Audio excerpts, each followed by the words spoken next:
বাগেরহাটের মোল্লাহাটে ধূমপান ও তামাকজাত দ্রব্য নিয়ন্ত্রণ কার্যক্রমের আওতায় উপজেলা পর্যায়ে তামাক বিরোধী দিক নির্দেশনামূলক প্রশিক্ষণ কোর্স 2024 অনুষ্ঠিত হয়েছে।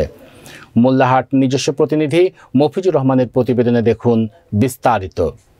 মোল্লাহাট উপজেলা প্রশাসনের আয়োজনে উপজেলা পরিষদ মিলনায়তনে সোমবার এ প্রশিক্ষণ কোর্স অনুষ্ঠিত হয়। উপজেলা নির্বাহী কর্মকর্তা শোভন সরকারের সভাপতিত্বে অনুষ্ঠানের প্রধান অতিথি ছিলেন উপজেলা চেয়ারম্যান শাহিনুল ইসলাম সানা।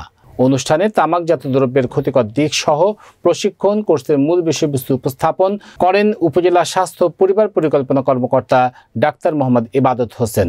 এছাড়া উপস্থিত ছিলেন সহকারী কমিশনার তাহমিনা সুলতানা নীলা, অধ্যক্ষ এল Zakir Hossain, vice chairman Mohammad Nazrul Islam Milton, মহিলা ভাইস চেয়ারম্যান রিনা পারভিন, পুলিশ পরিদর্শক তদন্ত আশরাফুল ইসলাম, কৃষি কর্মকর্তা অনিমেষ বালা, সিনিয়র উপজেলা মৎস্য কর্মকর্তা মোহাম্মদ আব্দুস সালাম, প্রাণী সম্পদ কর্মকর্তা মোহাম্মদ আসাদুজ্জামান শুভ, অতিরিক্ত কৃষি কর্মকর্তা মোহাম্মদ মেহেদি হাসান, আবাসিক মেডিকেল অফিসার ডাক্তার বিভূতি মল্লিক, প্রেস ক্লাব মোল্লাহাটের সাধারণ সম্পাদক M Mofizur Rahman, UP chairman Shikder Uzir Ali ও মোহাম্মদ মিজানুর রহমান মোল্লা, সমবায় কর্মকর্তা ABM মোরশেক, যুব উন্নয়ন কর্মকর্তা সুধান রায়, পৌর সহকারী কর্মকর্তা পাট উন্নয়ন মোহাম্মদ হাফিজুর রহমান সহ অনেকে।